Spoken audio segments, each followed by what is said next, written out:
Of elements की बात की जा रही थी, तत्वों के वर्गीकरण पर जो था वो बात की जा रही थी। उसमें हमने s block elements, p block और डी ब्लॉक एलिमेंट्स की प्रॉपर्टीज को ऑलरेडी डिस्कस जो था वो कर चुके। इसका लास्ट सेक्शन है f block elements. F block तत्व लिखिएगा। नेक्स्ट है f block elements. F block elements, f block elements, f block तत्व, f block elements, f block तत्व, f block elements. F block तत्व की अगर बात करूं केमिस्ट्री के अंदर, तो केमिस्ट्री में मॉडर्न पीरियोडिक टेबल में वो एलिमेंट्स जो सेपरेटली सिचुएटेड है, जो अलग पृथक रखे गए। केमिस्ट्री में आपने पीरियोडिक टेबल देखी, पीरियोडिक टेबल से अलग जो था, सेपरेटली जो पृथक रूप से रखे गए, उनको केमिस्ट्री के अंदर कहा गया क्या?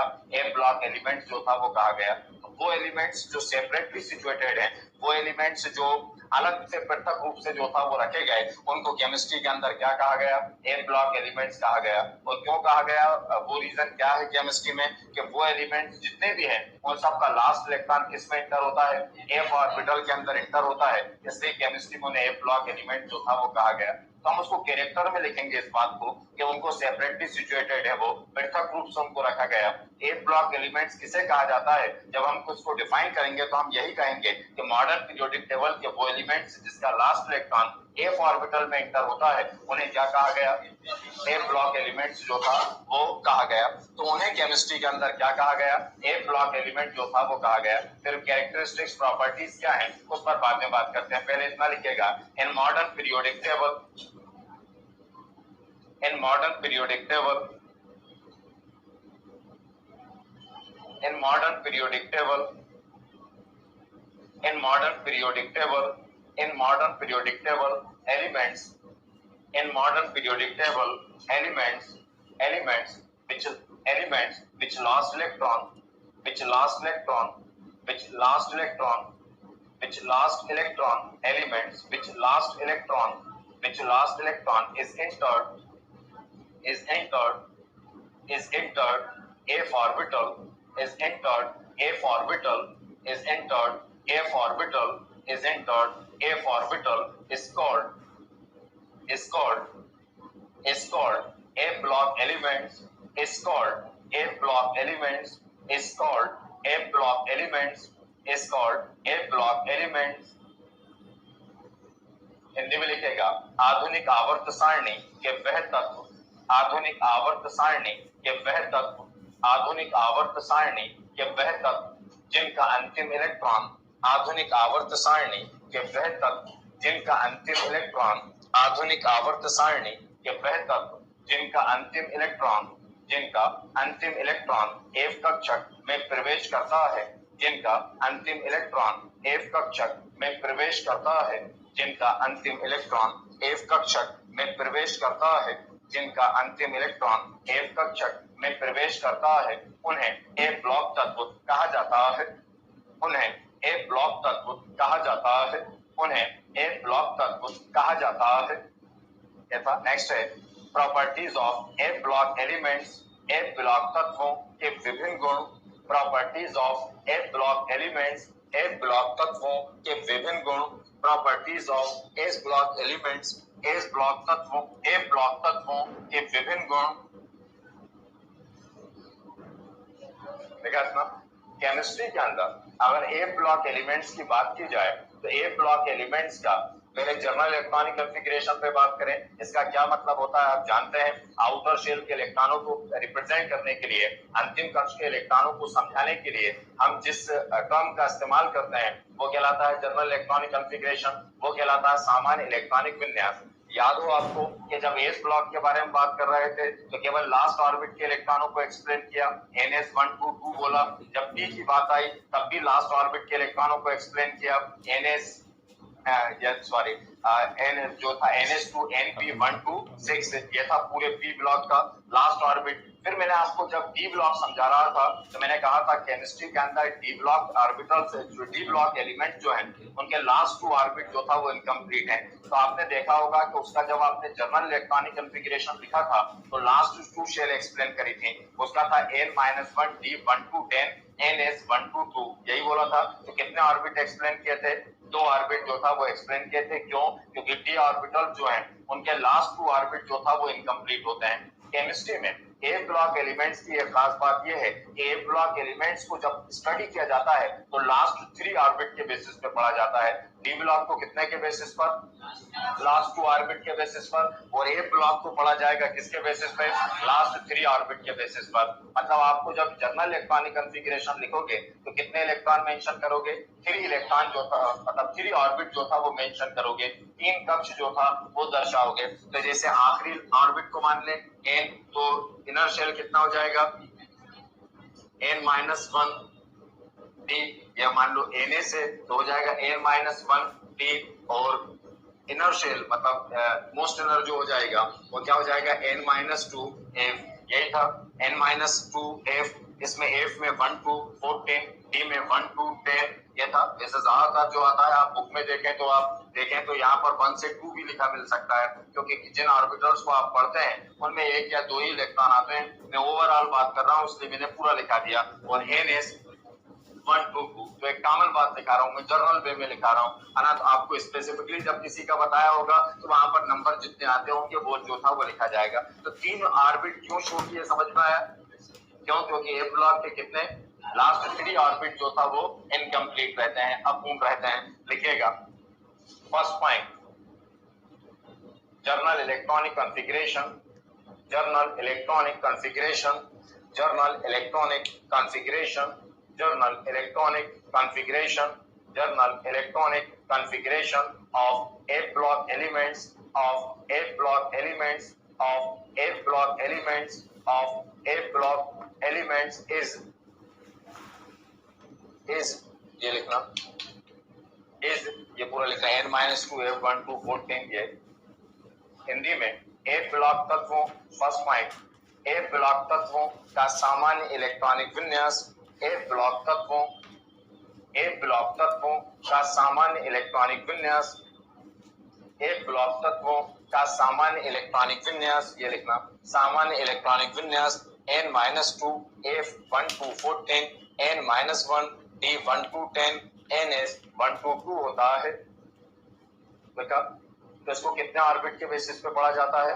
लास्ट 3 ऑर्बिट के बेसिस पर अंतिम 3 कक्ष के आधार पर जो था वो स्टडी किया जाता है, पढ़ा जाता है। यही था। अब डी ब्लॉक एलिमेंट्स जो थे इनको हमने एक नाम और दिया था, क्या नाम था? ट्रांजिशन एलिमेंट्स, संक्रमण तत्व। रीजन क्या था? इनकी प्रॉपर्टीज एस और पी के बीच में जो था वो ट्रांजिशनल थी, क्योंकि इनके गुण एस और पी ब्लॉक के मध्य संक्रामी थे, इसलिए इनको ट्रांजिशनल या फिर हिंदी में संक्रमण तत्व जो था वो कहा। अगर ए ब्लॉक एलिमेंट्स को फिर कुछ नया नाम देने की बात आए तो इन ए ब्लॉक एलिमेंट्स को कहा जाता है इनर ट्रांजिशन एलिमेंट, अंतः संक्रमण तत्व। क्या कहा गया? Inner transition elements. इसमें से इनर वर्ड हटा दो, है ना, तो क्या बचा? केवल ट्रांजिशन एलिमेंट। ट्रांजिशन एलिमेंट्स की लास्ट 2 ऑर्बिट इनकम्प्लीट थी, क्योंकि इनकी 3 लास्ट ऑर्बिट इनकम्प्लीट थी, इसलिए ट्रांजिशन 2 को बता रहा था। उसमें इनर मतलब आंतरिक और अंदर की ओर जाए तो और 3 हो गए। ये 2 ऑर्बिट इनकम्प्लीट हो तो वो क्या कहलाता है? ट्रांजिशन। अब एक और इंटर हो गए, इसलिए ट्रांजिशन के आगे क्या लगा? इनर वर्ड जो था वो लग गया। संक्रमण के आगे अंतः शब्द जो था वो लग गया। तो केमिस्ट्री में ये जो ए ब्लॉक एलिमेंट्स हैं इनका एक नाम और क्या है? Inner transition elements. रीजन अगर पूछे कि क्यों है इनर ट्रांजिशन एलिमेंट, तो क्योंकि इनके लास्ट 3 ऑर्बिट इनकम्प्लीट होते हैं, क्योंकि इनके अंतिम 3 कक्ष अपूर्ण होते हैं, इसलिए केमिस्ट्री में इनर ट्रांजिशन एलिमेंट्स, इसलिए इन्हें अंतः संक्रमण तत्व जो था वो कहा जाता है। क्लियर? लिखिएगा A block elements. Next point, A block elements, A block elements, A block elements, A block elements, A block elements also called as A block elements, also called as A block elements, also called as inner transition elements, inner transition elements, inner transition elements, inner transition elements, inner transition elements. A block elements also called as inner transition elements because last 3 orbit, because last 3 orbit, because last 3 orbit of these elements, because last 3 orbits of these elements, because last 3 orbits of of these elements are incomplete or incomplete।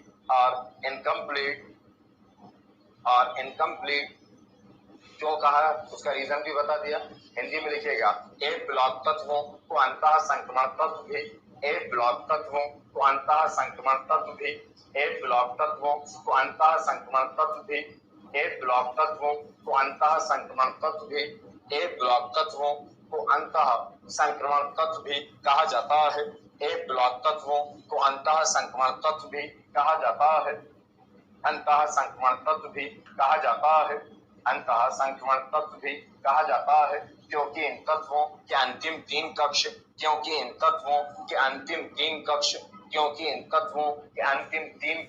अपूर्ण रहते हैं।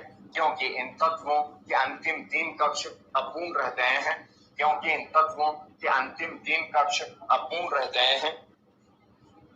आगे समझ में, इनको separately situated है, इनको पृथक रखा गया। रीजन आप समझ गए होंगे, क्योंकि 3 ऑर्बिट इनकम्प्लीट थे, प्रॉपर्टीज किसी से भी जो था वो मैच नहीं कर रही थी, है ना। इसलिए केमिस्ट्री के अंदर, वैसे केमिस्ट्री में 92 एटॉमिक नंबर जहां पर 92 आता है, उस 92 के बाद ज्यादातर एलिमेंट्स जो था वो सिंथेटिक एलिमेंट्स हैं। संश्लेषित तत्व में ज्यादातर जो था वो लैब में बनाए गए, नेचुरली जो था वो हमको नहीं मिलते, तो सिंथेटिक एलिमेंट है। इसलिए इनकी प्रॉपर्टीज, ये जो नेचुरल एलिमेंट्स थे, है ना, उनसे मैच नहीं करती थी। तो केमिस्ट्री में इस विधा से, इस रीजन से, अब इसको जब पूरे ओवरऑल बताते हैं, ये तो मैं एक मेन रीजन बता रहा था, लेकिन जब ओवरऑल बताते हैं तो हम कहते हैं कि इसकी प्रॉपर्टीज टोटली डिफरेंट थी, है ना। ना मेटल से मैच करती थी, ना नॉन मेटल से, पूरी तरह से अलग कैरेक्टर होते थे। आप कुछ अगर मैच करती हैं थोड़ी बहुत भी, तो डी ब्लॉक से जो था वो मैच करती हैं। लेकिन अब वो अगर डी ब्लॉक के बीच में रखते तो वो कहीं से भी जगह नहीं बन रही थी उनकी, क्योंकि डी, एस और बी के बीच में आ गया। उसका अपना एक लॉजिक था, रीजन था, क्या था वो आपको बता चुका। इसलिए ए ब्लॉक को पूरी तरह से अलग जो था वो कर दिया गया, सेपरेट जो था वो कर दिया गया। देखिएगा next point, A block elements are situated separately। A block elements are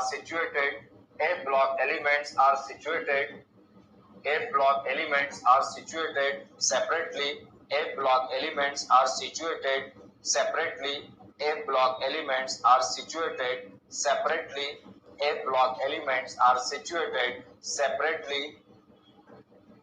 Hindi में, एक ब्लॉक तत्वों को पृथक स्थान पर रखा गया। एक ब्लॉक तत्वों को पृथक स्थान पर रखा गया। एक ब्लॉक तत्वों को पृथक स्थान पर रखा गया। एक ब्लॉक तत्वों को पृथक स्थान पर रखा गया। ये था। फिर ये जो पूरे ए ब्लॉक एलिमेंट्स हैं, इनको कितनी सीरीज में, 2 सीरीज के अंदर जो था वो डिवाइड किया गया। इनको 2 भागों के अंदर जो था वो बांटा गया। एक कहलाते हैं लेंथेनाइट और दूसरे कहलाते हैं एक्टिनाइट। एक लेंथेनाइट और दूसरा एक्टिनाइट। लेंथेनम 57 के बाद आने वाले 14 एलिमेंट्स जो था 57, इसके बाद आता सीरियम 58 और ल्यूटेशियम 71। यहाँ पर ये एलिमेंट्स को अगर हम देखें 71, 72, ये 14 एलिमेंट्स की अगर हम सीरीज देखें तो ये क्या कहलाए, लेंथेनाइट। क्यों? क्योंकि ये किसके बाद आते हैं, लेंथेनम 57 के बाद आते हैं, इसलिए इनको लेंथेनाइट कहा गया। इसके बाद थोरियम 90 से लेकर लॉरेंसियम 103 तक जितने एलिमेंट्स हैं, ये 14 एलिमेंट्स जो हैं, इन 14 तत्वों को एक्टिनाइट कहा गया, क्योंकि ये तत्व जो था वो किसके बाद आते थे, एक्टिनियम 89 के बाद जो था वो आते थे। इसका मतलब इनकी सारी प्रॉपर्टीज लेंथेनम की तरह है और इनकी सारी प्रॉपर्टीज एक्टिनियम की तरह है। इसलिए केमिस्ट्री में लेंथेनाइट और एक्टिनाइट कहा गया। कुछ जगह इन्हें लेंथेनोन और एक्टिनोन भी कहा जाता है। लेंथेनोन मतलब लेंथ मतलब लेंथेनम, नोन मतलब जानना। जो लेंथेनम को जानते पहचानते हैं, जानते पहचानते का मतलब है कि इनकी प्रॉपर्टीज क्या है, मैच करती हैं। और इन्हें एक्टिनोन कहा गया। एक्टि मतलब यहाँ पर एक्टिनियम और नोन मतलब जानना। जो किसको जानते पहचानते हैं, एक्टिनियम को जानते पहचानते हैं।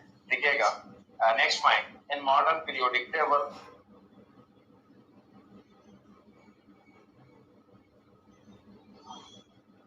in modern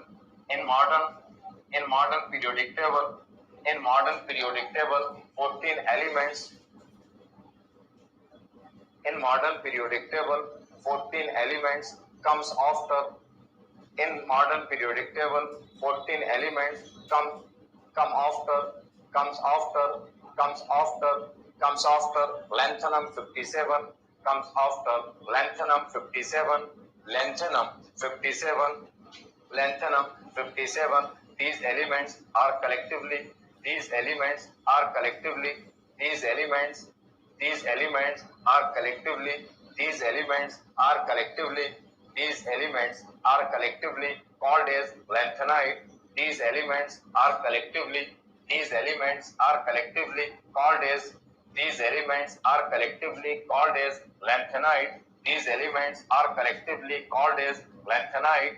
These elements are collectively called as lanthanide. अगर सर में मॉडर्न पीरियोडिक टेबल में लैंथेनम 57 के बाद आने वाले 14 एलिमेंट्स को लैंथेनाइड कहा गया।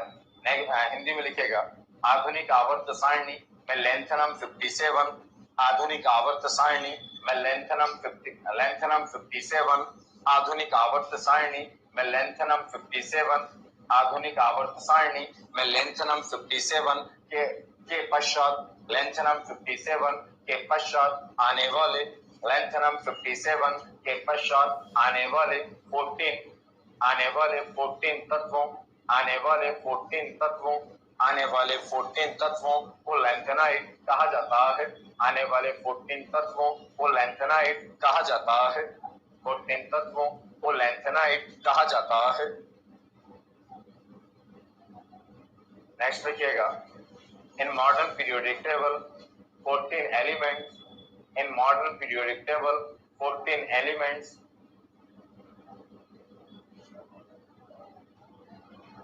in modern periodic table 14 elements which are comes after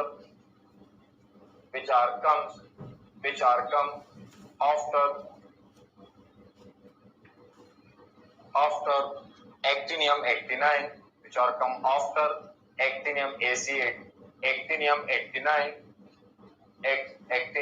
89. These elements are collectively, these elements are collectively, these elements are collectively, these elements are collectively, these elements are collectively called as actinide. These elements are collectively, these elements are collectively, these elements are collectively called as actinide. These elements are collectively called as actinide. यथा जब आपने देखा कि ए block elements की, अगर D block elements की बात करें तो सबके सब वेरिएबल ऑक्सीडेशन स्टेट शो करते थे। रीजन क्या था? क्योंकि उनके आउटर टू शेल जो था वो इनकम्प्लीट थे। उसी वजह से लास्ट ऑर्बिट के इलेक्ट्रॉन भी डोनेट होते थे, वैलेंसी में पार्टिसिपेट करते थे, और इनर शेल के इलेक्ट्रॉन भी वैलेंसी में क्या करते थे? पार्टिसिपेट। मतलब टू शेल जो थी, टू ऑर्बिट जो थे वो रिस्पॉन्सिबल थे किसके लिए? वैलेंसी के लिए। तो ए ब्लॉक के लिए कितने शेल रिस्पॉन्सिबल होंगे? 3। तो ये भी क्या शो करेंगे?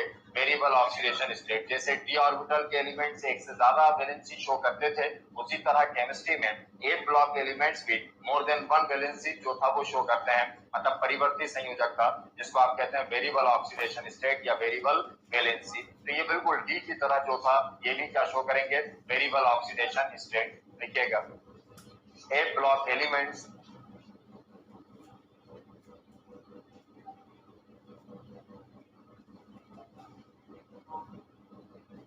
ए ब्लॉक नेक्स्ट पॉइंट में A block elements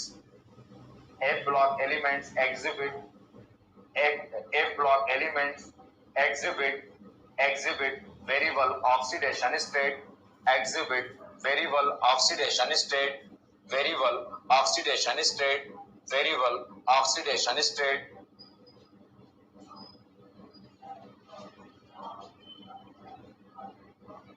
variable oxidation state. Hindi के अंदर ए ब्लॉक तत्व परिवर्ती संयोजक का, ए ब्लॉक तत्व परिवर्ती संयोजक का दर्शाते हैं। ए ब्लॉक तत्व परिवर्ती संयोजक का दर्शाते हैं। ए ब्लॉक तत्व परिवर्ती संयोजक का दर्शाते हैं। ए ब्लॉक तत्व परिवर्ती संयोजक का दर्शाते हैं। लैंथेनाइड के बाद, लैंथेनाइड में केवल सिंगल एलिमेंट जो था वो रेडियो एक्टिव एलिमेंट है, लेकिन ए ब्लॉक के अंदर जो एक्टिनाइड आते हैं जितने भी एक्टिनाइड है, टोटल एक्टिनाइड एलिमेंट्स जितने हैं 14 एलिमेंट, सब के सब रेडियो एक्टिव एलिमेंट्स माने गए, रेडियो एक्टिव तत्व माने गए। रेडियो एक्टिव का क्या मतलब होता है बता चुका आपको। रेडियो एक्टिव रेडिएशन जिससे इमिट होती है। रेडियो एक्टिव रेडिएशन का मतलब होता है जिनसे अल्फा, बीटा और गामा रेज जो था वो रेगुलरली जो था वो इमिट होती जाती हैं, जिनको आप हेवी न्यूक्लियस कहते हैं। एक स्पेसिफिक टाइम पीरियड बाद ये न्यूक्लियस किसी दूसरे एलिमेंट के न्यूक्लियस में क्या हो जाते हैं, कन्वर्ट हो जाते हैं। इनको अनस्टेबल न्यूक्लियस भी बोला जाता है, इनको अस्थायी जो था नाभिक भी बोला जाता है, क्योंकि जितने भी रेडियो एक्टिव एलिमेंट्स हैं वो एक फिक्स टाइम पीरियड के बाद जो था एक दूसरे न्यूक्लियस के अंदर जो था वो कन्वर्ट हो जाते हैं। जैसे आयोडीन जो था, आयोडीन जो होता है वो आयोडीन को दूसरे न्यूक्लियस में कन्वर्ट होने में 14 डेज जो था वो लगते हैं। लेकिन कार्बन 14 जो होता है इसको एक न्यूक्लियस से दूसरे न्यूक्लियस में, अगर रेडियो एक्टिव न्यूक्लियस है तो इसको कन्वर्ट होने में 1500 प्लस ईयर लगते हैं, मतलब 500 साल से ज्यादा का टाइम लगता है किसको, एक से दूसरे के अंदर जो था कन्वर्ट होने में।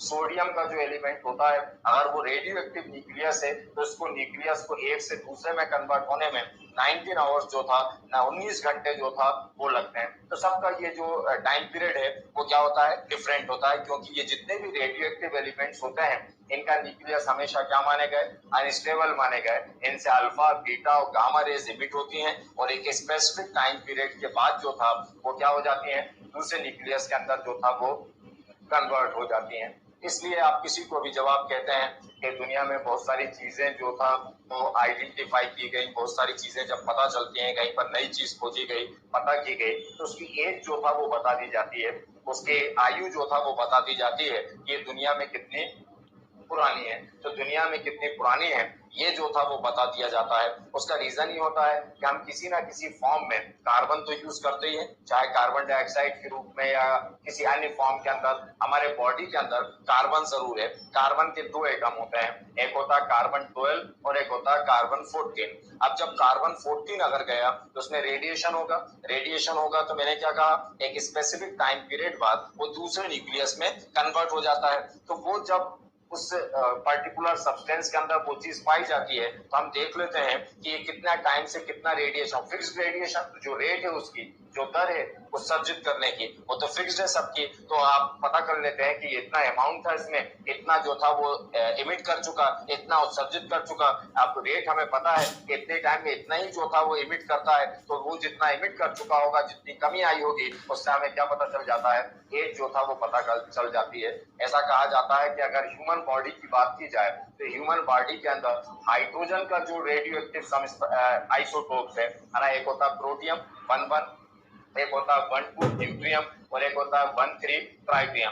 केमिस्ट्री में जो ड्यूट्रियम है जिसका एटॉमिक नंबर 1 और एटॉमिक मास जो था 2 है ना, ये रेडियो एक्टिव माना गया केमिस्ट्री में। कहते हैं कि हमारे बॉडी के अंदर जो हाइड्रोजन अवेलेबल है अगर उसकी एज पता करें दुनिया के अंदर, ये सबसे फर्स्ट एलिमेंट्स के अंदर दुनिया जब से बनी तब से हाइड्रोजन जो था वो अवेलेबल है, और कई उसकी एज जो था वो कई बिलियन है ना, कई बिलियन मतलब है ना, 1 बिलियन में ही 10 लाख होते हैं, तो है ना वो कई बिलियन जो था वो एज है किसकी, उस हाइड्रोजन की, उस रेडियो एक्टिव हाइड्रोजन की जो आपकी और हमारे बॉडी के अंदर है ना। ये तो तब से ही होंगे जब से दुनिया जो था वो बनी किसी ना किसी फॉर्म के अंदर। तो वो कहा जाता है कि जो रेडियो एक्टिव एलिमेंट है वो कहीं जाता नहीं है, वो तो अपना फॉर्म जो था वो केवल क्या कर रहा है, चेंज कर रहा है एक न्यूक्लियस से दूसरे न्यूक्लियस में। तो कहते हैं कि अगर बॉडी में ढूंढा जाए रेडियो एक्टिव हाइड्रोजन तो उसकी उम्र भी जो था वो कई बिलियन जो था वो निकलेगी अगर वो रेडियो एक्टिव हुआ, सिंपल हाइड्रोजन की बात नहीं कर रहा। तो मैं ये कह रहा था कि जितने एक्टिनाइड एलिमेंट्स होते हैं वो सब के सब क्या है,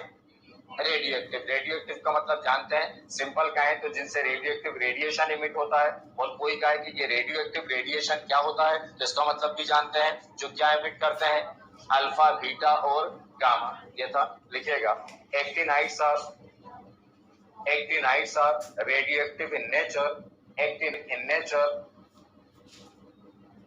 actinides are radioactive in nature। Hindi में एक्टिनाइड रेडियो एक्टिव प्रकृति दर्शाते हैं, एक्टिनाइड रेडियो एक्टिव प्रकृति दर्शाते हैं। Actinides are radioactive in nature, actinide radioactive प्रकृति दर्शाते हैं। अगर हम नेचर के अंदर बात करें तो अभी मैंने कहा कि सिंथेटिक एलिमेंट से ज्यादातर 92 के बाद जो था इस पर अलग अलग साइंटिस्टों ने काम किया। और याद हो आपको जब मैं लास्ट टॉपिक बता रहा था एटॉमिक स्ट्रक्चर, तो न्यूट्रॉन की डिस्कवरी के टाइम बताया था मैंने कि बेरिलियम पर किससे अल्फा पार्टिकल्स को बम्बार्ड कराकर, अल्फा पार्टिकल्स का आघात कराकर उसको किस तरह से नए न्यूक्लियस में कन्वर्ट किया गया। याद है बताया था न्यूक्लियस में, उसी से पता चला कि न्यूट्रॉन भी जो था वो होता है, ये बताया था पिछली क्लास में। तो मैं ये कह रहा था कि रेडियो एक्टिव एलिमेंट्स हैं, तो केमिस्ट्री में 92 के बाद साइंटिस्टों ने ये अलग अलग तरह से इस तरह से पार्टिकल को जो था न्यू एटम्स को जो था, न्यू एलिमेंट्स को जो था वो फॉर्म किया। तो ये सब के सब संश्लेषित तत्व कहलाए, सिंथेटिक एलिमेंट्स जो था वो कहलाए। जब ये सिंथेटिक है तो नेचर में इनकी क्वांटिटी क्या होगी, बहुत कम होगी। ये अर्थ पर, पृथ्वी पर बहुत कम मात्रा के अंदर अवेलेबल है। इसलिए केमिस्ट्री के अंदर जो इनर ट्रांजिशन एलिमेंट्स हैं इनको रेयर अर्थ मेटल भी कहा जाता है। इनको रेयर अर्थ मेटल मतलब रेयर का मतलब जो है वो क्या है, बहुत कम मात्रा में। हिंदी में कोई बोल देते हैं रेयर अर्थ, अर्थ का मतलब यहाँ पर पृथ्वी से है, मृदा तत्वों से है, मृदा तत्वों से, क्योंकि अर्थ में इनकी क्वांटिटी बहुत कम है इसलिए इनको क्या कहा गया, रेयर अर्थ मेटल। लिखिएगा A block elements also A block elements also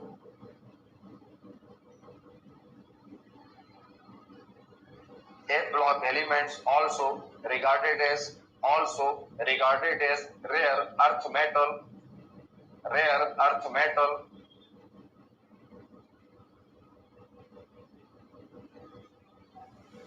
Hindi में A ब्लॉक तत्व प्रकृति में अत्यधिक अल्प मात्रा में पाए जाते हैं। A ब्लॉक तत्व प्रकृति में अत्यधिक अल्प मात्रा में पाए जाते हैं, अत्यधिक अल्प मात्रा में पाए जाते हैं, अत्यधिक अल्प मात्रा में पाए जाते हैं। ये फिनिश, ये था क्लासिफिकेशन ऑफ एलिमेंट्स पर बात कर रहा था, तत्वों के वर्गीकरण पर, और इनकी प्रॉपर्टीज बताई, केवल ब्लॉक वाइज बताइए कि इस ब्लॉक की कलेक्टिवली वो प्रॉपर्टीज को डिस्कस किया है जो पूरे ब्लॉक में पाई जाती है। इंडिविजुअल कैरेक्टर के बारे में बात नहीं करी। जब इनऑर्गेनिक केमिस्ट्री में फर्स्ट ग्रुप बताऊंगा तब उसमें इंडिविजुअल कैरेक्टर जो आएगा उसके बारे में बात करेंगे। अभी तो ओवरऑल जो पूरी फैमिली बताती है, पूरा एस ब्लॉक जो शो करता था उनके बारे में बात करी, डी ब्लॉक और एफ ब्लॉक। अब इस चैप्टर के अंदर आपके सिलेबस में जिस पर हमको डिस्कस करना है वो है पीरियोडिक प्रॉपर्टीज, आवृत्ति गुण। उन कैरेक्टरिस्टिक्स पर, उन गुणों पर बात करेंगे जो पीरियोडिक टेबल में पीरियोडिसिटी शो करते हैं। आवृत्ति गुण जो था वो शो करते हैं, मतलब टॉप टू बॉटम जाने पर उनमें कुछ ना कुछ चेंज आता है, और लेफ्ट टू राइट जाने पर, बाएं से दाएं जाने पर भी उनमें परिवर्तन आता है। तो उनको किस तरह से एक्सप्लेन करूंगा, पहले उस कैरेक्टर को बताऊंगा कि क्या होते हैं, वो किससे इफेक्ट होते हैं, किससे प्रभावित होते हैं, फिर पीरियोडिसिटी बताऊंगा, क्योंकि जब तक आप वो समझेंगे नहीं तो मैं एक्सप्लेन करना मुश्किल होगा कि पीरियोडिक टेबल में क्या चेंजेस होता है और कैसे चेंजेस होता है। तो पहले प्रॉपर्टीज पढ़ते हैं, फिर वो फैक्टर्स पढ़ते हैं जिससे वो इफेक्ट होता है, फिर पीरियोडिसिटी पढ़ते हैं कि टॉप टू बॉटम और लेफ्ट टू राइट मूव करने पर क्या चेंजेस होते हैं। लिखिएगा नेक्स्ट हेडिंग सेंटर में लिखें, पीरियोडिक प्रॉपर्टीज आवृत्ति गुण, पीरियोडिक प्रॉपर्टीज आवृत्ति गुण, पीरियोडिक प्रॉपर्टीज आवृत्ति गुण, पीरियोडिक प्रॉपर्टीज आवृत्ति गुण,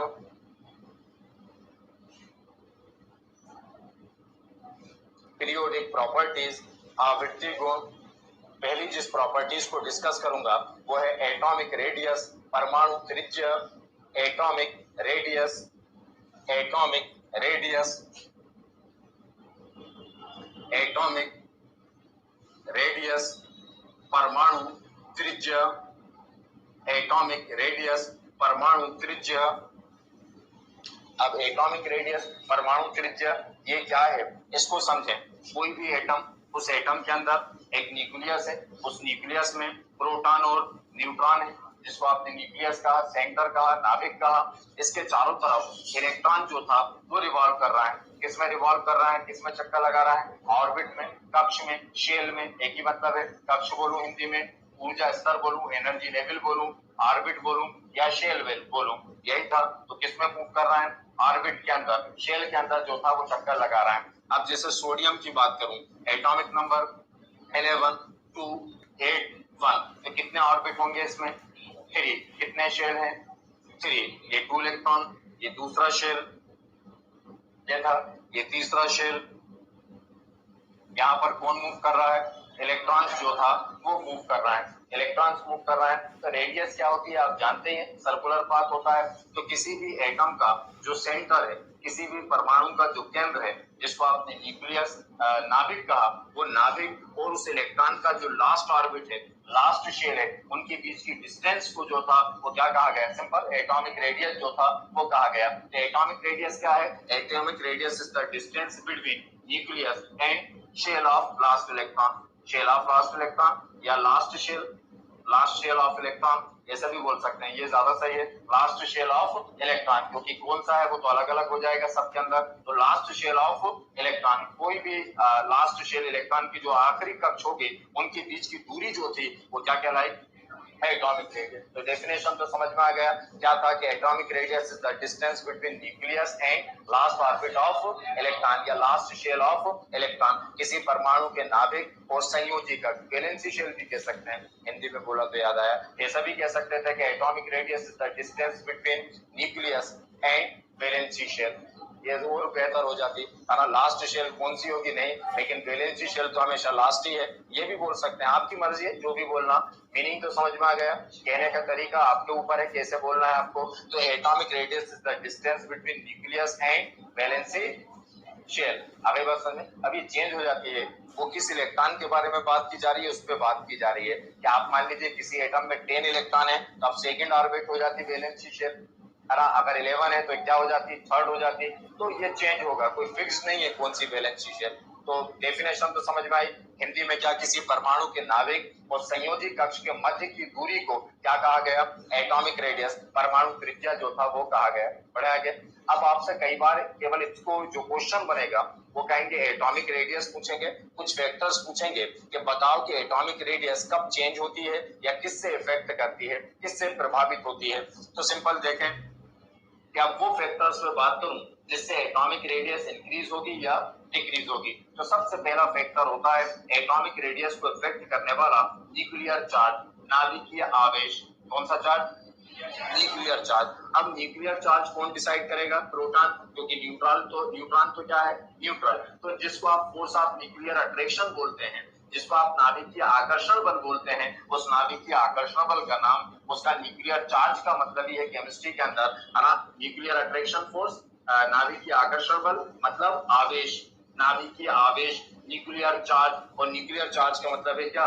प्रोटॉन। तो आगे समझे, फोर्स ऑफ अट्रैक्शन का मतलब क्या है? Nuclear charge. नाभिकीय आकर्षण बल का मतलब क्या है? नाभिकीय आवेश। आई बात समझ में? अब आपको मालूम है यही न्यूक्लियर चार्ज जो है, यही फोर्स ऑफ न्यूक्लियर अट्रैक्शन जो है, ये इन इलेक्ट्रॉनों को अपनी तरफ क्या करता है? अट्रैक्ट जो था वो करता है। अगर चार्ज, जैसे मान लीजिए एक यहाँ पर आयरन का पीस है, लोहे का टुकड़ा है, और यहाँ पर कोई मैग्नेट है, ये मैग्नेट है, ये मैग्नेट जो था इस आयरन के पीस को अपनी तरफ क्या करेगा?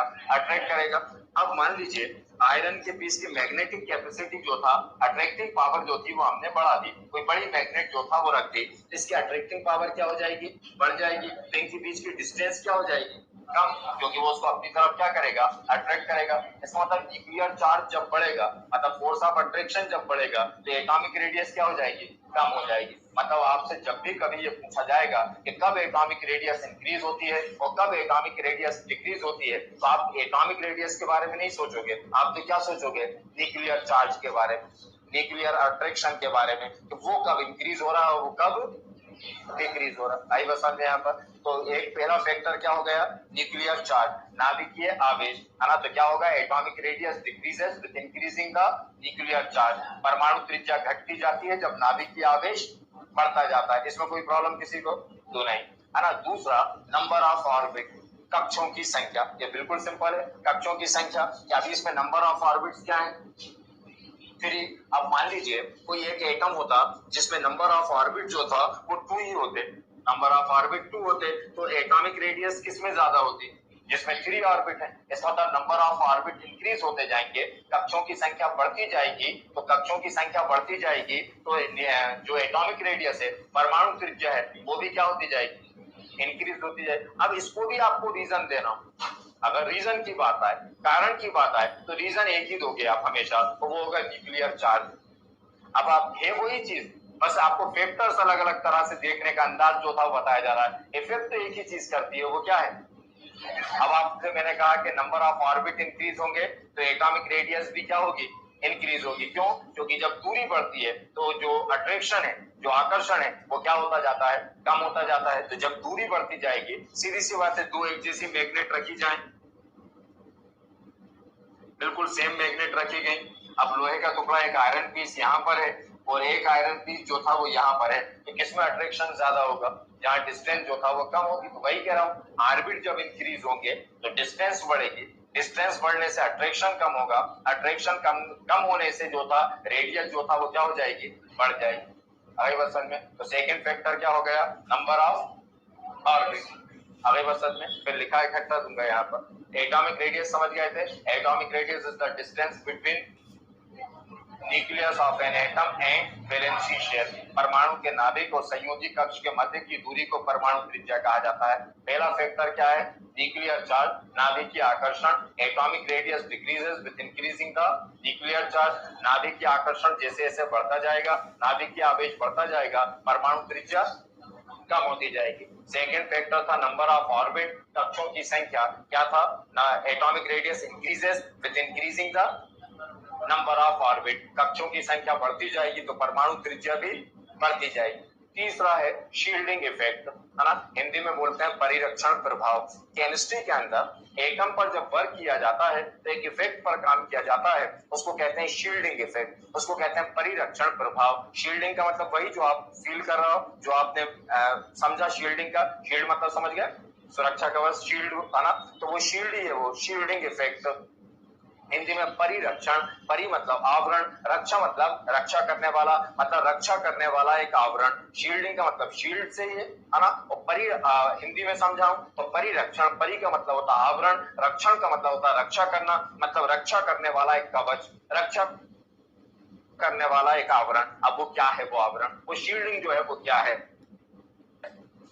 इसके अंदर आपको ये मालूम है कि ये डिस्टेंस है एटॉमिक रेडियस, इस इलेक्ट्रॉन, इस ये न्यूक्लियर चार्जेस पे, जिसको आपने कहा फोर्स ऑफ अट्रैक्शन, जिसको आपने कहा नाभिकीय आकर्षण बल, फोर्स ऑफ न्यूक्लियर अट्रैक्शन। तो केमिस्ट्री में जब कोई इलेक्ट्रॉन न्यूक्लियस के चारों तरफ रिवॉल्व करता है तो एक फोर्स उस पर कौन सा काम करता है?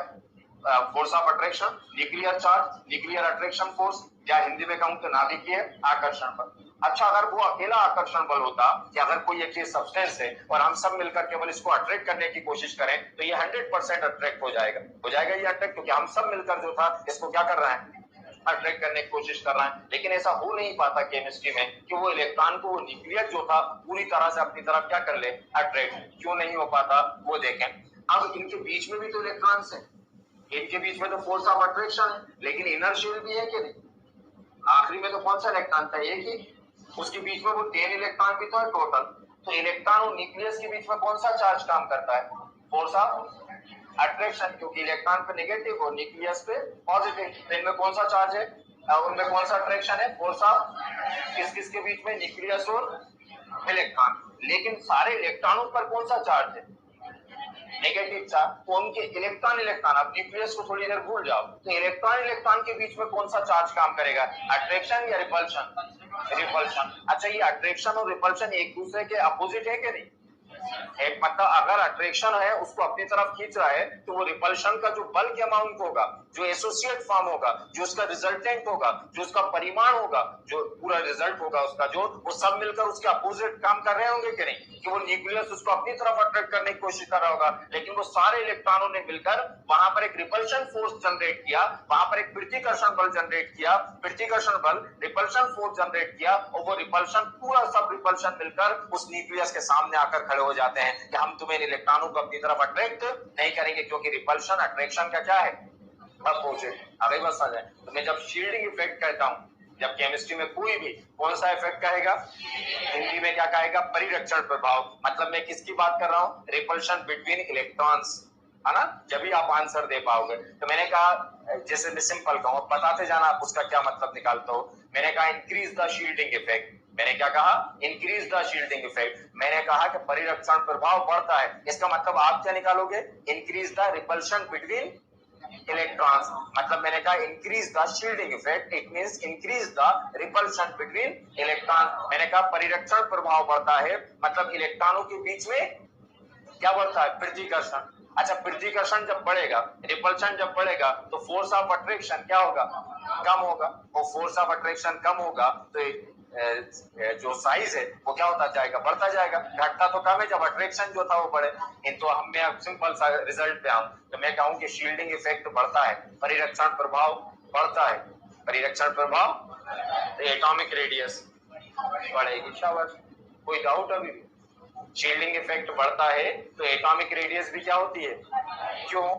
वो लिखवा तो जो दूंगा वो था, क्लियर हो जाएगा, बार बार आएगा, ये पूरे केमिस्ट्री में पढ़ोगे है ना, इसको बार डाउट में आ जाता है बच्चा थोड़ी सी देर में। तो शील्डिंग इफेक्ट जब जब बोलेंगे आपको ध्यान क्या आएगा, रिपल्शन, और रिपल्शन बढ़ता है तो आप अपने को आप कनेक्ट कर लेना। रिपल्शन बढ़ना मतलब अट्रैक्शन घटना, अट्रैक्शन घटना मतलब डिस्टेंस जो था वो क्या होना, बढ़ना। लिखा दो, आप लिखिएगा, कॉर्नर पे लिखा है एटॉमिक रेडियस, इसमें लिखिएगा atomic radius is the distance, atomic radius is the distance, atomic radius is the distance, atomic radius is the distance, atomic radius is the distance, atomic radius is the distance between nucleus, atomic radius is the distance between nucleus, between nucleus, between nucleus, between nucleus and valency shell, nucleus and valency shell, nucleus and valency shell,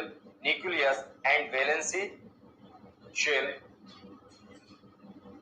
Hindi में लिखें, किसी परमाणु के नाभिक, किसी परमाणु के नाभिक एवं संयोजी कक्ष के मध्य की दूरी, किसी परमाणु के नाभिक एवं संयोजी कक्ष के मध्य की दूरी, किसी परमाणु के नाभिक एवं संयोजी कक्ष के मध्य की दूरी, किसी परमाणु के नाभिक एवं संयोजी कक्ष के मध्य की दूरी को परमाणु त्रिज्या कहा जाता है। किसी परमाणु के नाभिक एवं संयोजी कक्ष के मध्य की दूरी को परमाणु त्रिज्या कहा जाता है, परमाणु त्रिज्या कहा जाता है।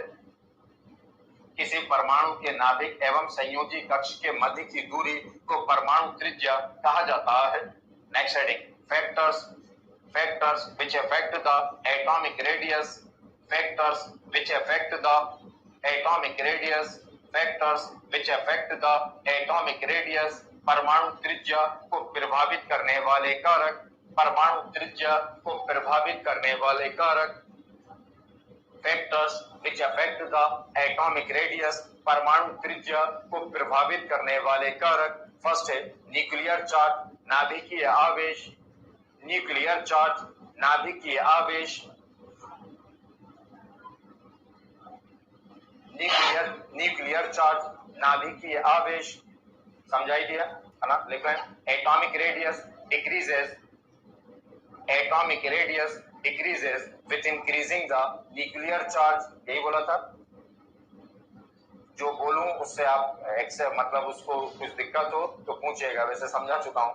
क्या atomic radius decreases with increasing the nuclear charge, atomic radius decreases with increasing the nuclear charge,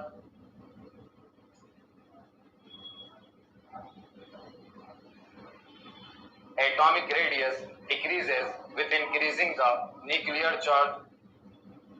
इसमें कोई प्रॉब्लम तो नहीं? हिंदी में लिखिएगा, नाभिकीय आवेश में वृद्धि के साथ, नाभिकीय आवेश में वृद्धि के साथ, नाभिकीय आवेश में वृद्धि के साथ परमाणु त्रिज्या घटती जाती है। नाभिकीय आवेश में वृद्धि के साथ परमाणु त्रिज्या घटती जाती है। नाभिकीय आवेश में वृद्धि के साथ परमाणु त्रिज्या घटती जाती है। नेक्स्ट है number of orbit, number of orbit, कक्षों की संख्या। लिख लेंगे, क्या होगा? Atomic radius increases with increasing the number of orbits. Atomic radius increases with increasing the number of orbits. Atomic radius increases with increasing the number of orbits. कक्षों की संख्या में वृद्धि के साथ, हिंदी में लिख लिया था सेकेंड हेडिंग, कक्षों की संख्या, लिखा था हिंदी में, कक्षों की संख्या, इसमें लिखिए कक्षों की संख्या में वृद्धि के साथ परमाणु त्रिज्या बढ़ती जाती है। कक्षों की संख्या में वृद्धि के साथ, कक्षों की संख्या में वृद्धि के साथ कक्षों की संख्या में वृद्धि के साथ परमाणु त्रिज्या बढ़ती जाती है। Atomic radius increases with increasing the number of orbits. Next है शील्डिंग इफेक्ट, परिरक्षण प्रभाव।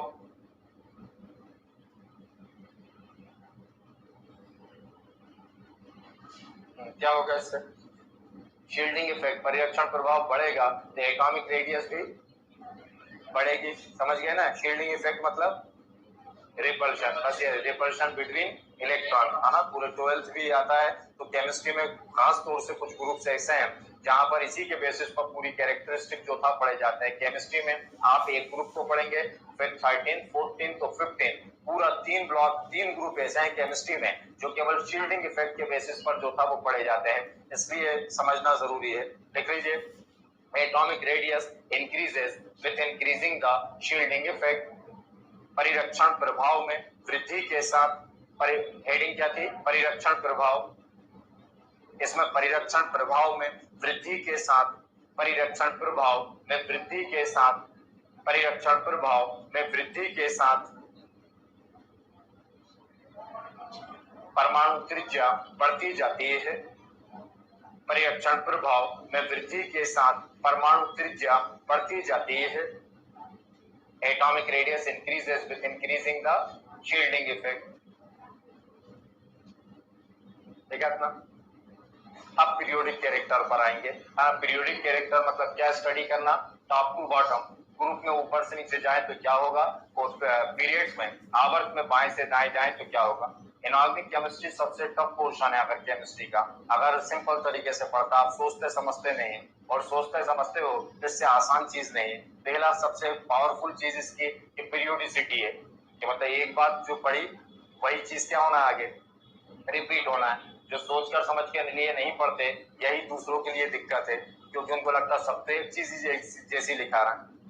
वो मतलब 13 का 14th में लिख कर आते हैं, 14 का 15 के अंदर, और सब कुछ गलत होता है क्योंकि उन्होंने रटा हुआ होता है ना? तो सब एक जैसे ही पढ़ना है। एटॉमिक रेडियस पढ़ना है तो 18 ग्रुप में एटॉमिक रेडियस पढ़ना है। अब जो रट कर पढ़ रहा होगा वो 18 ग्रुप में एक जैसी चीज थोड़ी सी चेंज होगा, है ना? तो बहुत मुश्किल हो जाता है। और जिसने समझ कर पढ़ा होगा, रीजन के साथ में पढ़ा होगा, लॉजिकल केमिस्ट्री है, तो बहुत आसान जो था वो हो जाता है। अब पीरियोडिसिटी देखें, है ना? कॉर्नर पे लिखिएगा ग्रुप, समूह,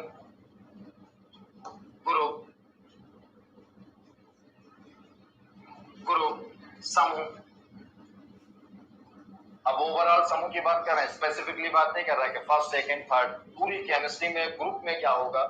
ग्रुप मतलब टॉप टू बॉटम। कोई एक आध एग्जांपल लेकर कर लेते हैं। पहले ग्रुप का एग्जांपल ले लेता हूं, lithium, sodium, potassium, rubidium, caesium, francium, है ना? एटॉमिक नंबर 3, 11, 19, 37, 55 और 87, यही इसका एटॉमिक नंबर। अब इलेक्ट्रॉनिक कॉन्फ़िगरेशन लिखूं तो 3 है, क्या हो जाएगा? 2 1। अभी ऐसे लिखो 2 1, तो कितने ऑर्बिट है? 2। इसमें कितने? इसमें कितने? बढ़ते जाते हैं, मालूम है। इसमें लास्ट में आता था 1:2s1, इसमें आता था 3s1, 4 करवा चुका हूँ, लिखवा चुका हूँ, 4s1, 5s1, तो क्या बढ़ रहा है? आर्थिक। अब जो सब बातें आप मिलते जाओगे, अब वो आपका कहने का अंदाज, मैं कुछ अलग लिखा सकता हूँ, आप कुछ अलग तरह से लिख सकते हो, आप कुछ अलग तरह से लिख सकते हो। हाँ, जो नहीं प्रॉपर, जिनकी नहीं बुक मतलब होती है लिखने का, वो एक ही चीज पढ़ी हुई है, उनको लगेगा कि आंसर बुक में तो नंबर ऑफ ऑर्बिट लिखा, आपने न्यूक्लियर अट्रैक्शन से। अब कितने तरह से लिख सकते हैं? तो ग्रुप में, किसी भी ग्रुप में जाएं तो ग्रुप में टॉप टू बॉटम जाने पर, समूह में ऊपर से नीचे जाने पर कहां से स्टार्ट करेंगे? क्या बढ़ता है? Atomic number. एटॉमिक नंबर बढ़ने से क्या बढ़ते हैं? हम तो पूरा पढ़े, एक एक, जल्दी में क्या है ना? तो हम एक एक को रिलेट करते जाए तो कहीं पर मिस ही नहीं होगा फिर। हाँ, तो टॉप टू बॉटम पूरी केमिस्ट्री में जब ग्रुप में टॉप टू बॉटम मूव करते हैं तो क्या इंक्रीज होते हैं? Atomic number. एटॉमिक नंबर बढ़ने से क्या बढ़ते हैं? Number of orbit. Number of orbit increase होने से, कक्षों की संख्या बढ़ने से न्यूक्लियर चार्ज, नाभिकीय आकर्षण क्या होता है? डिक्रीज होता है, इसलिए एटॉमिक रेडियस बढ़ती जाती है, इंक्रीज। ये सारी बातें इंक्लूड कर दी। आप शील्डिंग इफेक्ट भी चाहते तो वो भी आप बोल सकते थे। ऊपर से जाने पर शील्डिंग इफेक्ट क्या हो रहा है, बढ़ेगा। क्यों? क्योंकि बीच के इलेक्ट्रॉन बढ़ते जाते हैं, है ना। इतना जरूरत नहीं है, मैं तो आपको चेक कर रहा था क्रॉस के, मैं सारा समझा चुका, तो आपको चीजें लॉजिक रटना ना पड़े बस। क्लियर? कोई डाउट करें लिखिएगा। On moving down the group, group में लिखिए on moving down the group, on moving down the group, on moving down the group, on moving down the group, atomic radius, on moving down the group, atomic radius, on moving down the group, atomic radius, on moving down the group, atomic radius, on moving down the group, atomic radius, atomic radius increases, increases, increases, increases with increasing the, with increasing the, with increasing the number of orbit, with increasing the number of orbit, यही हो रहा था, with increasing the number of orbit, with increasing the number of orbit, with increasing the number of orbit, due to this, इसकी वजह से क्या हो रहा था वो लिखा रहा हूँ, due to this, due to this nuclear charge decreases, due to this nuclear charge decreases, due to this nuclear charge decreases। Reason समझ में आ गया कि टॉप टू बॉटम जा रहे थे तो नंबर ऑफ ऑर्बिट इंक्रीज हो रहे थे, नंबर ऑफ ऑर्बिट इंक्रीज होने से एटॉमिक रेडियस इंक्रीज हुई, और ऐसा इसलिए हो रहा था कि ऑर्बिट इंक्रीज होने से न्यूक्लियर चार्ज क्या हो रहा था, डिक्रीज हो रहा था, है ना। हिंदी में लिख लें, समूह में ऊपर से नीचे जाने पर, समूह में ऊपर से नीचे जाने पर, समूह में ऊपर से नीचे जाने पर। अब कंफ्यूज मत करना, एक बात हमेशा ध्यान रखना कि पूरी सब बातें जो बहुत सारी जब बातें कॉम्प्लिकेटेड और सब याद रखोगे तो कंफ्यूज हो जाओगे। तो सिंगल बात याद रखना है, एक बात ही कि टॉप टू बॉटम जाएंगे, इसी से सब आंसर मिलेंगे कि टॉप टू बॉटम जाएंगे तो न्यूक्लियर चार्ज डिक्रीज होगा, बस इसके अलावा कुछ याद रखने की कोशिश मत करना, बाकी सब दिखेगा आपको। तो टॉप टू बॉटम जाने पर न्यूक्लियर चार्ज डिक्रीज होता, बस एक बात याद रखें, है ना। समूह में ऊपर से नीचे जाने पर, समूह में ऊपर से नीचे जाने पर परमाणु त्रिज्या बढ़ती जाती है, समूह में ऊपर से नीचे जाने पर परमाणु त्रिज्या बढ़ती जाती है, परमाणु त्रिज्या बढ़ती जाती है, परमाणु त्रिज्या बढ़ती जाती है, क्योंकि कक्षों की संख्या, क्योंकि कक्षों की संख्या में वृद्धि के साथ, क्योंकि कक्षों की संख्या में वृद्धि के साथ, क्योंकि कक्षों की संख्या में वृद्धि के साथ, क्योंकि कक्षों की संख्या में वृद्धि के साथ नाभिकीय आकर्षण बल घटता जाता है, क्योंकि कक्षों की संख्या में वृद्धि के साथ नाभिकीय आकर्षण बल घटता जाता है, नाभिकीय आकर्षण बल, क्योंकि कक्षों की संख्या में वृद्धि के साथ नाभिकीय आकर्षण बल घटता जाता है। नेक्स्ट है पीरियड, इसी में अभी एटॉमिक रेडियस ही बता रहा हूं। पीरियड, आवर्त, पीरियड, आवर्त। अब कहां पर देखना है, पीरियड्स में देखना है, आवर्त के अंदर जो था वो देखना है, मतलब लेफ्ट टू, है ना। तो पीरियड्स में लेफ्ट टू राइट मूव करने पर, बाएं से दाएं जाने पर। तो एक आध पीरियड बना लेता हूं, एक आध आवर्त बना देता हूं समझाने के लिए। लिथियम से ही बना लेते हैं, लिथियम, यहाँ पर क्या था, बेरिलियम, फिर बोरॉन, कार्बन, नाइट्रोजन, ऑक्सीजन, है ना। अब ये है लेफ्ट टू राइट, यही पीरियड, ये देखना है हमको। इसका एटॉमिक नंबर 3, ये 4, 5, 6, 7, 8 फ्लोरीन, फिर तो इनर्ट गैसेस है। अब देखिएगा पीरियड में, अच्छा जो होगा वो पूरी पीरियोडिक टेबल में, सबको अलग अलग याद करने की जरूरत नहीं है ना। तो ये 3, अब मैं इसको इलेक्ट्रॉनिक कॉन्फ़िगरेशन पर बात करूं तो क्या हो जाएगा, कितने ऑर्बिट, 2 और 1 होगा, इस पर 2 और 2, कितने ऑर्बिट, यहाँ पर भी 2, 3, 6, 2, 4, 7, 2, 5, 8, 2, 6, 9, 2, 7, मतलब नंबर ऑफ ऑर्बिट क्या इंक्रीज हो रहा है, मतलब कक्षों की संख्या में वृद्धि नहीं होती, कक्षों की संख्या कांस्टेंट है। तो क्या त्रिज्या भी कांस्टेंट है, जो रेडियस है क्या कांस्टेंट होगी, नहीं, क्यों नहीं। अब देखो दूरी तो फिक्स्ड हो गई, दूरी तो फिक्स्ड है, सारी दूरी फिक्स्ड है यहाँ पर, लेकिन आपको मालूम है न्यूक्लियर चार्ज तो बढ़ता जा रहा है। न्यूक्लियर चार्ज कौन डिसाइड करता है, nuclear charge, proton, nuclear charge कौन डिसाइड करता है, प्रोटॉन। इसमें कितने प्रोटॉन, इसमें 5, तो प्रोटॉन बढ़ते जा रहा है, मतलब न्यूक्लियर चार्ज और अभी आपको पढ़ाने से पहले बताया कि न्यूक्लियर चार्ज बढ़ता जाए अगर कहीं तो एटॉमिक रेडियस कम होती जाएगी, मतलब पीरियड में लेफ्ट टू राइट मूव करने पर एटॉमिक रेडियस डिक्रीज होती जाती है, क्योंकि नंबर ऑफ ऑर्बिट कांस्टेंट रहने की वजह से, स्थिर रहने की वजह से न्यूक्लियर चार्ज बढ़ता है, नाभिक के आकर्षण बल बढ़ता है, और नाभिक के आकर्षण बढ़ने से, न्यूक्लियर चार्ज बढ़ने से रेडियस क्या हो जाती है, कम। लिखिएगा, on moving left to right, on moving left to right, on moving left to right, on moving left to right, on moving left to right, on moving left to right, atomic radius, atomic radius, atomic radius, atomic radius decreases, atomic radius decreases, on moving left to right, atomic radius decreases, यही लिखा, decreases with increasing the nuclear charge, with increasing the nuclear charge, with increasing the nuclear charge, with increasing the nuclear charge, with increasing the, with increasing the nuclear charge। Hindi में आवर्त में बाएं से दाएं जाने पर, आवर्त में बाएं से दाएं जाने पर परमाणु त्रिज्या घटती जाती है, परमाणु त्रिज्या घटती जाती है, परमाणु त्रिज्या घटती जाती है, परमाणु त्रिज्या घटती जाती है, परमाणु त्रिज्या घटती जाती है, क्योंकि नाभिकीय आकर्षण बल बढ़ता जाता है, क्योंकि नाभिकीय आकर्षण बल बढ़ता जाता है, क्योंकि नाभिकीय आकर्षण बल बढ़ता जाता है, क्योंकि नाभिकीय आकर्षण बल बढ़ता जाता है। आवर्त में बाएं से दाएं जाने पर परमाणु त्रिज्या घटती जाती है, क्योंकि नाभिकीय आकर्षण बल बढ़ता जाता है। ये थी एक पीरियोडिक प्रॉपर्टी एटॉमिक रेडियस। ऐसे 3 प्रॉपर्टीज और आपको डिस्कस करना है, उसके पीरियोडिसिटी जो था वो बताऊंगा नेक्स्ट।